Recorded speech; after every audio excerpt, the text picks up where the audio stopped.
हाँ जी बेटा जी, तो पीजीबीपी को और आगे बढ़ाते हैं। लास्ट टाइम हम 35 एडी की बात कर रहे थे। मैंने मेन चीजें आपको सारी करवा दी थी। अब सर ये मेरे ना कुछ पैरा बचे हुए हैं, ये आप देखना क्या कहते हैं। यहाँ उन्होंने लिखा हुआ है कि asset to be used for specified business for 8 year.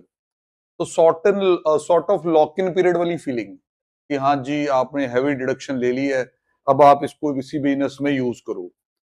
तो यहाँ वो कहता है कि section 35 AD 7A provides any asset in respect of which deduction is claimed and allowed under 35 AD shall be used only for specified business for the period of 8 years beginning with the previous year in which such asset is acquired or constructed। Simple बात कही है कि भाई अगर आपने asset खरीद लिया और 35 AD का बेनिफिट ले लिया तो 8 साल स्पेसिफाइड बिजनेस के लिए ही यूज करना है, ये लॉक इन पीरियड है। अब क्या क्या हो सकता है इन 8 सालों में?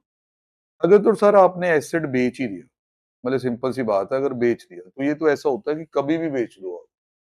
जब भी बेचोगे 35 एडी का एसेट, 35 एडी में यूज करने के बाद बेच रहे हो मान लो, दूसरे किसी बिजनेस में लाए बगैर, ये सुनना पूरी बात। 35 एडी हॉस्पिटल, 100 बेडेड, मशीन लगाई, यूज की, बेच दी, तो क्या होगा? If any asset on which deduction under 35 AD has been claimed and allowed is demolished, destroyed, discarded, तो जितना भी पैसा आएगा वो सेक्शन 28 में आपकी बिजनेस इनकम बनेगा। ये जो मैंने पहले दिन आपको बिजनेस इनकम दिखाई थी सेक्शन 28 में, नॉन कम्पीट फीस दिखाई थी जहां, वहां जाके देख लें, यही लिखा हुआ। This does not take into account the case where the asset on which 35 AD has been claimed is used for any purpose other than the specified business.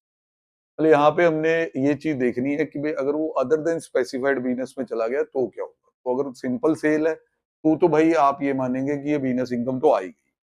अब अगर आपने एसिड यूज किया for any other business other than the specified during the first 8 years, मतलब आपने अपने specified business के लिए acid खरीदा, डिडक्शन ली, और यहाँ से मुन्ना अब आप नॉन स्पेसिफाइड बिजनेस में उसे ले गए, वहां यूज करने लग गए, तो यहाँ कलेश होगा थोड़ा सा। अब देखना क्या होता है। As per 35 AD 7B, if the asset is used for any purpose other than the specified during the 8 years beginning with the previous year, जब वो खरीदा गया था, to total amount of deduction so claimed and allowed in any previous year in respect of such asset as reduced by the deduction allowable in accordance with the provision of section 32 as if no deduction under 35 AD shall be deemed to be your income under the head PGBP।